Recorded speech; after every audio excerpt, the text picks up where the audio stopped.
మిత్రులారా నమస్తే. సోంపాక మ్యూజింగ్స్ సమర్పించు సాహితీ సంపెంగలకు స్వాగతం.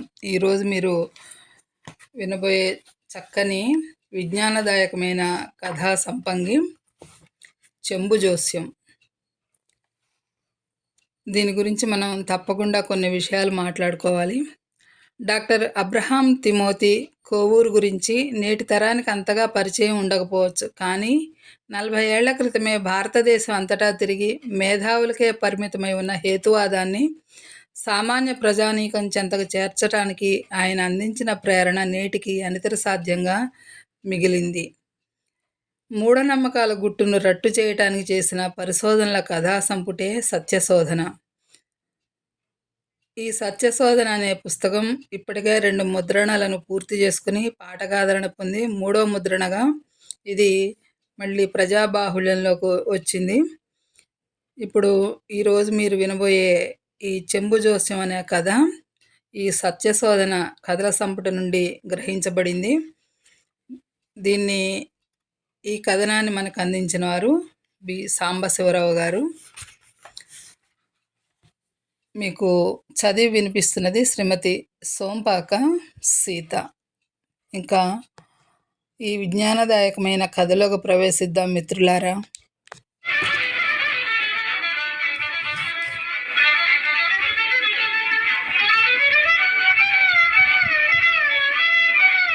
మోహన్ రిటైర్ అయిన ఓ గవర్నమెంట్ ఆఫీసర్.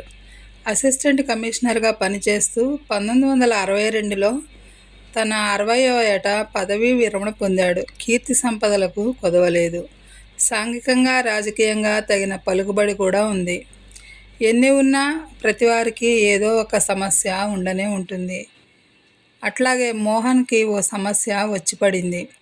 దాని పరిష్కారం డాక్టర్ కోవూర్ వల్లనే సాధ్యం అనుకున్నాడు. 1967 నవంబర్ 26న తన భార్యతో మోహన్ కోవూరింటికి వచ్చాడు. మోహన్కి అతని భార్యకి వయసులో ఎంతో భేదం ఉంది. ఆమెలో యవ్వన దశలోని లావణ్య విలాసాలు చెక్కు చెదరలేదు. కానీ మోహన్ 60 దాటినవాడు. ఆమెను తన డ్రాయింగ్ రూమ్లోనే ఉంచి మోహన్తో వేరే గదిలో సంభాషించాడు కోవూర్. మోహన్ తన చరిత్రనంతా కోవూర్ ముందు వెల్లడించాడు. మోహన్కి జరీనా రెండో భార్య. ఆమె జన్మస్థలం మటారా. మోహన్ మొదటి భార్య ఒక బిడ్డను అతని చేతిలో పెట్టి గతించింది. తన రిటైర్మెంట్ తర్వాతనే అతడు జరీనాను పెళ్ళాడాడు. ఒక ఆడపిల్ల, మరో 11 మాసాలున్న మగపిల్లాడు. వీరిద్దరూ వీరి సంతానం. ఓ రోజు బాగా వర్షం పడుతోంది. ఇంట్లో ఏమీ తోచటం లేదు. ఇద్దరికీ ఓ ఐడియా వచ్చింది. చెంబు జోస్యం ఆడితే ఎలా ఉంటుంది? అది వీరి ఐడియా. ఈ ఆలోచన రాగానే టేబుల్ మీద ఓ గుండ్రని వృత్తం గీశారు. దాని చుట్టూ ఇంగ్లీష్ అక్షరాలు ఏ నుండి జెడ్ వరకు అన్నిటినీ ఆ వృత్తంలో గుర్తించారు. వృత్త కేంద్రంలో ఓ చెంబును తీసుకొచ్చి పెట్టారు. ఆడేవారు తమ చేతుల్ని చెంబు మీద ఉంచి చనిపోయిన వారి ఆత్మలను ఆహ్వానించాలి. అప్పుడు ఆత్మలు వస్తాయట. చెంబులో ప్రవేశించి దాన్ని కదిలించడం ద్వారా ఆడేవారి సందేహాలకు జవాబులు ఇస్తారట. ఆడేవారు తమ చేతులను చెంబు మీద ఉంచినప్పుడు చెంబు ఏ ఏ అక్షరాల వద్దకు కదులుతుందో ఆ అక్షరాలన్నిటినీ ఒకచోట రాసి కలిపి చదివితే ఆత్మ పేరు తెలుస్తుందట. ఆ తర్వాతనే తమ సందేహాలను అడగటం, దానికి ఆ ఆత్మ జవాబులు ఇవ్వటం. ఇది చెంబు జోస్యం. మోహన్ జరీనా చాలా ఉత్సాహంగా ఆట మొదలుపెట్టారు. మొదటగా వారి ఆటలో శ్రీలంక మాజీ ప్రధాని బండారు నాయకే ఆత్మ వచ్చిందట. బండారు నాయకే మోహన్కి స్నేహితుడు. వారు అడిగిన అనేక ప్రశ్నలకు జవాబులు కూడా వచ్చాయట. మళ్ళీ ఆడారు.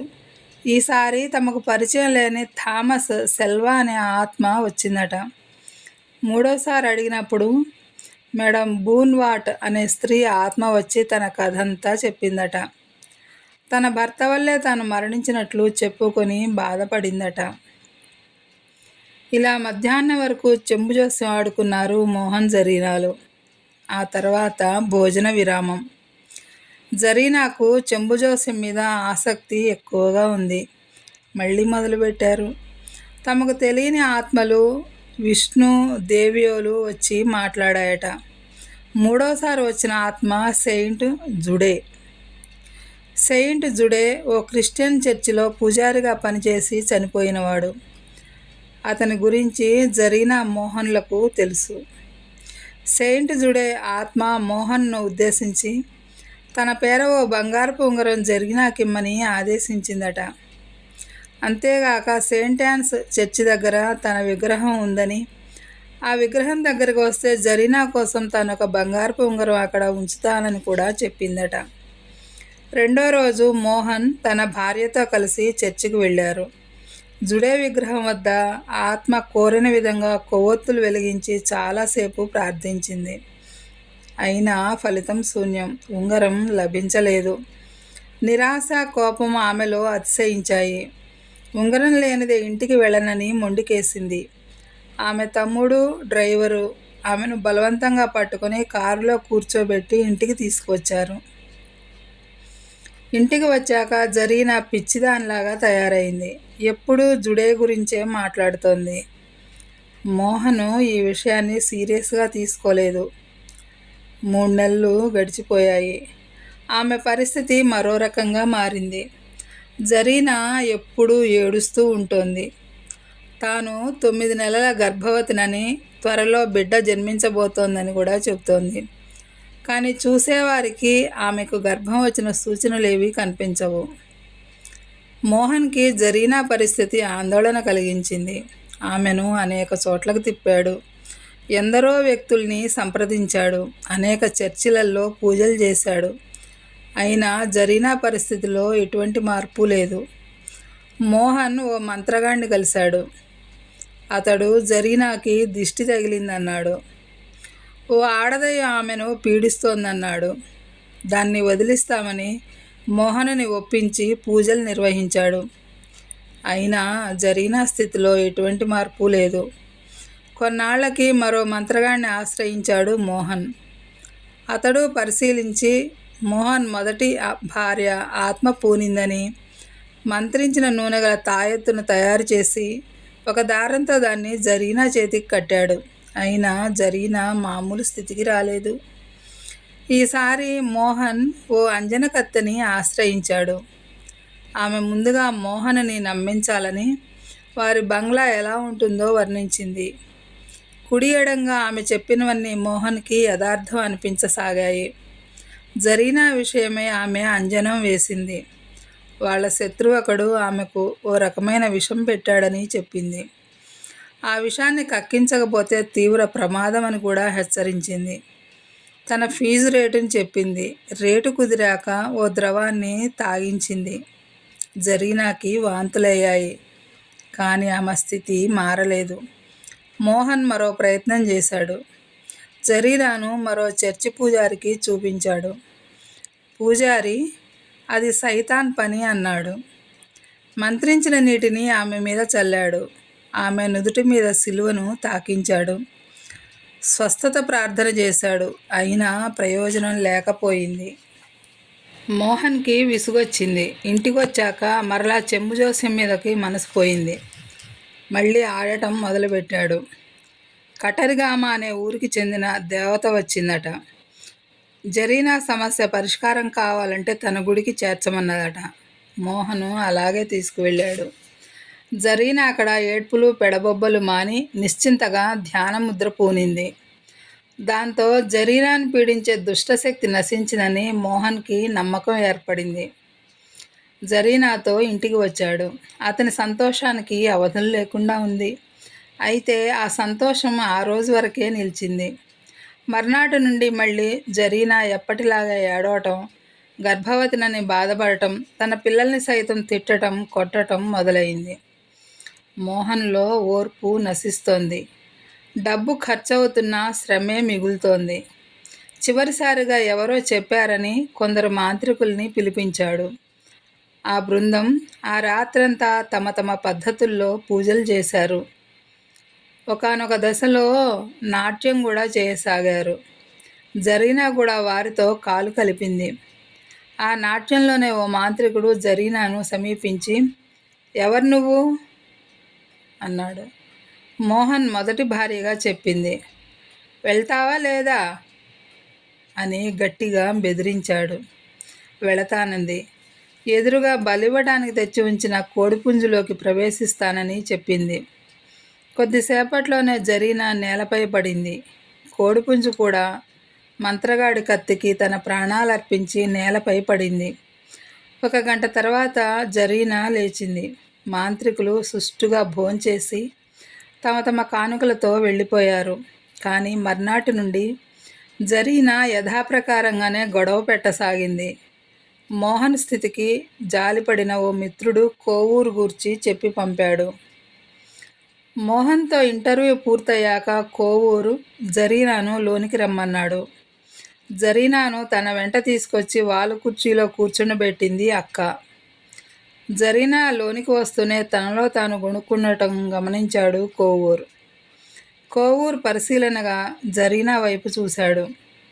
జరీనా ఆధునిక యువతిలాగా అలంకరించుకుంది. వయసు 44 ఏళ్లంటే ఎవ్వరూ నమ్మరు. ఆమె శరీర పుష్టి, సౌష్ఠవం, లావణ్యం ఆమె వయస్సును కనిపించనీయవు.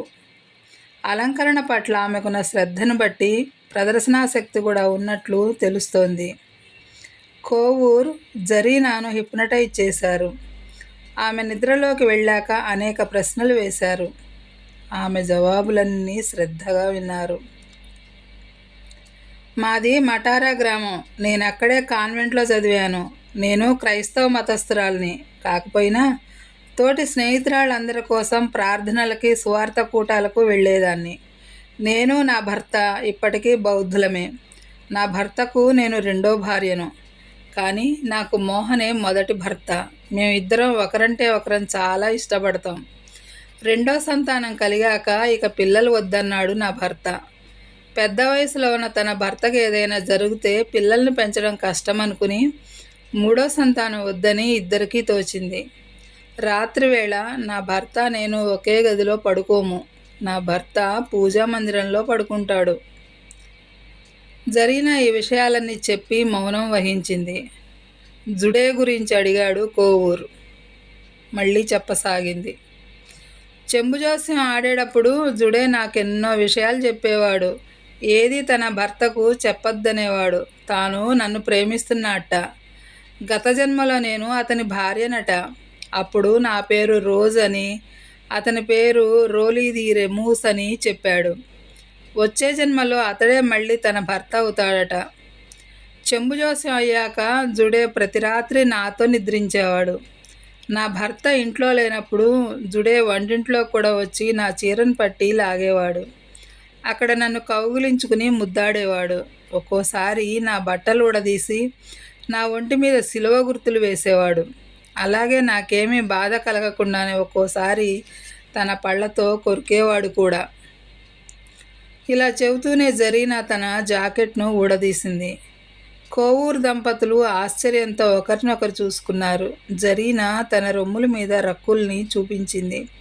మళ్ళీ ఇలా చెప్పసాగింది. నేనంటే అతనికెంత మోహమో నాకు అతడంటే అంత ఇష్టం. అతడు చాలా అందగాడు. అతని విగ్రహం నేను సెయింట్ ఆన్స్ చర్చి వద్ద చూసా. కానీ అతని నిజరూపం ఇంకా అందంగా ఉంటుంది. అతని ముఖం కూడా ఆకర్షణీయంగా ఉంటుంది. ఓ రోజు నా గురించి అతడు పేపర్ మీద రాశాడు. ఆ విషయాలను తన భర్తకు చెప్తే నన్ను చంపేస్తా అన్నాడు. ఓసారి నా పెళ్లి ఉంగరాన్ని, చెవిదిద్దుల్ని లాగేసుకున్నాడు. 3 సార్లు నా దిండు కింద డబ్బులు పెట్టెళ్ళాడు. ఓసారి 1000, రెండోసారి 800, మూడోసారి 16,000. ఇలా చెబుతూ బిగ్గరగా ఏడ్చింది జరీనా. కోవూరు ఓదార్చాడు. ఎందుకు ఏడుస్తున్నావని అడిగాడు. నెమ్మదిగా ఊరడిల్లి జరీనా చెప్పిందేమిటంటే తనకి 9వ నెల. తనకో బేబీ పుట్టబోతోంది. అందరికీ తన మీద అనుమానం వస్తుందని తను అనుమానిస్తోంది. అక్రమంగా పిల్లల్ని కనటం కన్నా చావటం మేలని తోస్తుంది జరీనాకి. కోవూరికి విషయం పూర్తిగా అవగాహన అయింది.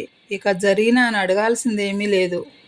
హిప్నాటిక్ స్థితి నుంచి సాధారణ స్థితికి తీసుకొచ్చాడు. జరీనాను బయటకు పంపి మళ్ళీ మోహన్ని లోపలికి పిలిచాడు. మోహన్ చేతిలో ఒక న్యూస్ పేపర్ ఉంచాడు కోవూరు. 1964 జనవరి 12వ తేదీ నాటి సిలోన్ అబ్జర్వర్ అది. అందులో కోవూరు పరిశోధన ఓ కేసు వివరాలు ఉన్నాయి. మోహను దాన్ని నింపాదిగా చదివాడు. పేపర్ మడిచి పక్కన టీపాయ్ మీద పడేశాడు. జరీనాది కూడా అలాంటి కేసేనని, ఆ కేసులో లతలాగే జరీనాకు కూడా భ్రాంతులున్నాయని కోవూరు చెప్పాడు. మోహన్కి ఆశ్చర్యం వేసింది.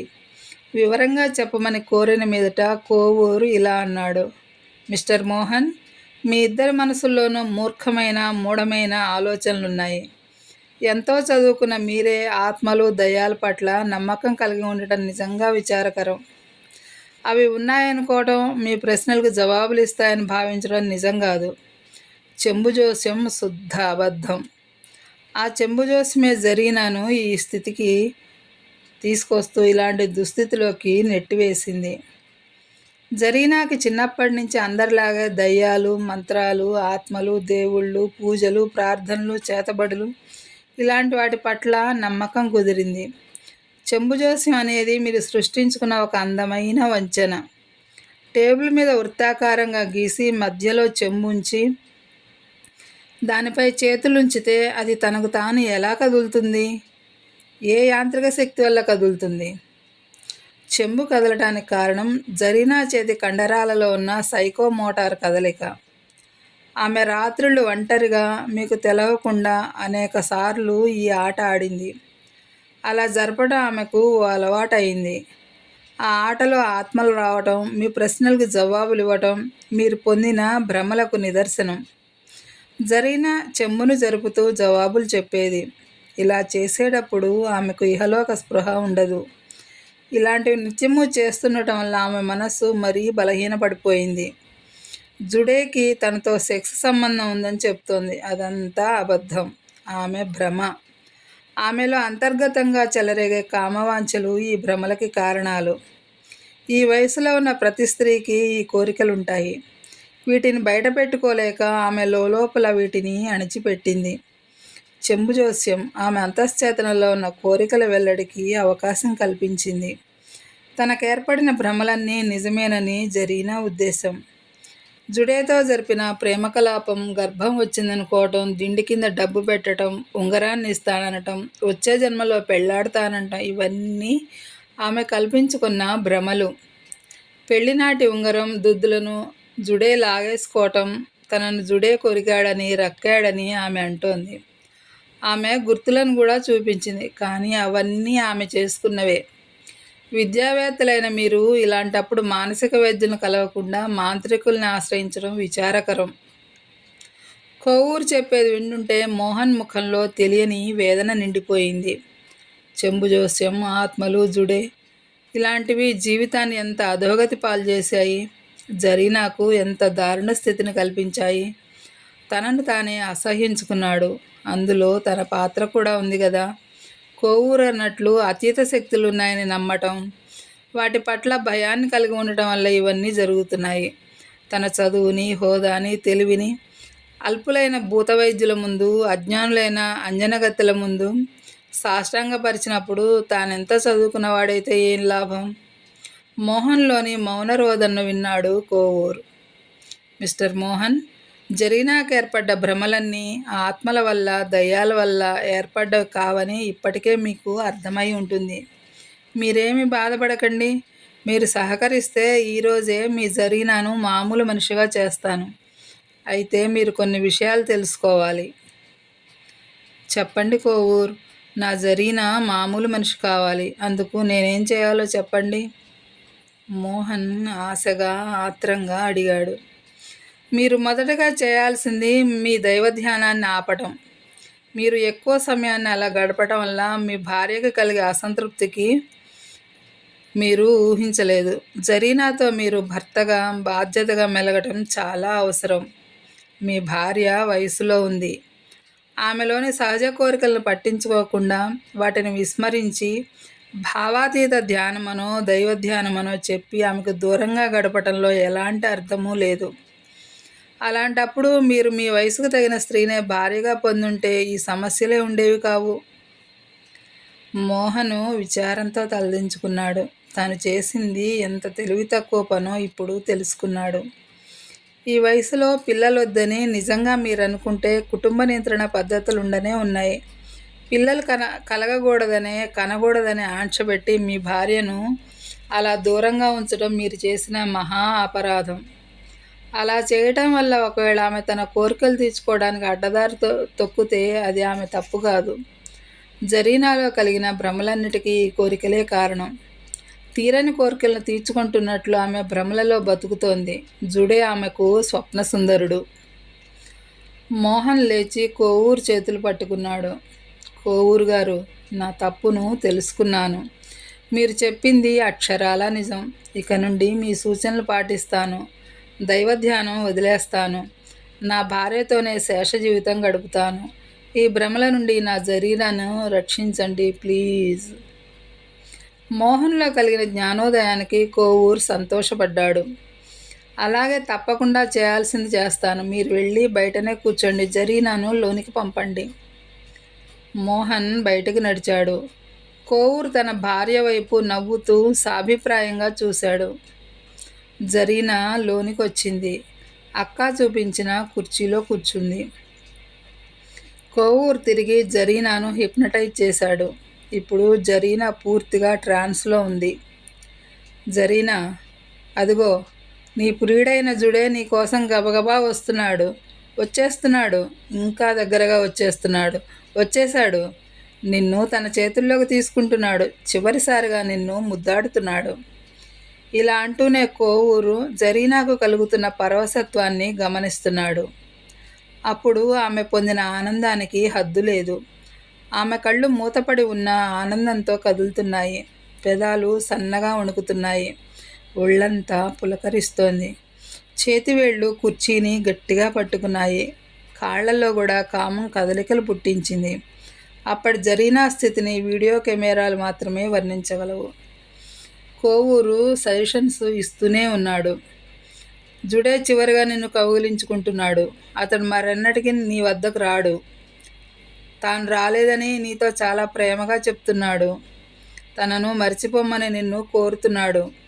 తన కోరికను అంగీకరించమని నిన్ను అర్థిస్తున్నాడు. నీవు అతని కోరికను కాదనలేకపోతున్నావు. అతని చేతిలో చెయ్యి వేసి అంగీకరిస్తున్నావు. అతనిని మర్చిపోవడానికి మాటిస్తున్నావు. తప్పకుండా మర్చిపోతానంటున్నావు. జుడేకి నీ మాటలు ఎంతో ఆనందాన్నిచ్చాయి. మీ కడుపులో ఉన్న బిడ్డను జుడే తీసేసుకుంటున్నాడు. తన చేతిలోకి తీసేసుకున్నాడు. చేతిలో వీడ్కోలు చెప్తూ జుడే తన బిడ్డతో నీకు దూరం అవుతున్నాడు. నీకు ఇప్పుడు ఎంతో ఆనందంగా ఉంది. అదిగో నీ భర్త నీ దగ్గరకు వస్తున్నాడు. జుడేకు బదులు నిన్ను ఎంతో ప్రేమగా చూడటానికి నీకు దగ్గరవుతున్నాడు. నిన్ను ఎంతో ప్రేమిస్తున్నాడు. జుడే కంటే ఇంకా చాలా ఎక్కువగా ప్రేమిస్తున్నాడు. నీ అందం అతనికి ఎంతో ఇష్టం. నీకు కూడా అతనంటే చాలా ఇష్టంగా ఉంది. నీ అందం అతనికి ఎంతో ఇష్టం. నీకు కూడా అతనంటే చాలా ఇష్టంగా ఉంది. మీ ఇద్దరు పిల్లలతో హాయిగా బతకాలనుకుంటున్నారు. ఇక నుంచి హాయిగా జీవిస్తారు. కలిసిమెలిసి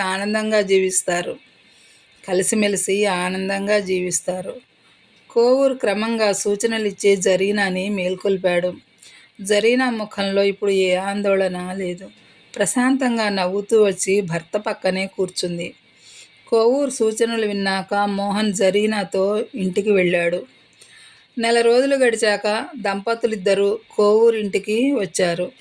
తాము తెచ్చిన కానుకలను టీపాయ్ మీద ఉంచారు. కోవూరు వాటిని మర్యాదగా కాదన్నాడు. తామిప్పుడు కొత్త జీవితం గడుపుతున్నామని, చాలా ఆనందంగా ఉన్నామని జరీనా చెప్తున్నప్పుడు ఆమె కళ్ళల్లో కదలాడే ఆనంద బాష్పాలు కోవూరుకి కృతజ్ఞతలు చెప్పాయి. మిత్రులారా, కథ సమాప్తం. మీకు ఈ కథ నచ్చినట్లయితే తప్పకుండా లైక్ చేయండి. మీ ఫ్రెండ్స్కి షేర్ చేయండి. మీ అభిప్రాయాలను తెలియజేయండి. మూఢనమ్మకాలు వదిలేయండి. మరో మంచి కథతో మీ ముందు ఉంటానండి. అంతవరకు సెలవు. ధన్యవాదాలు.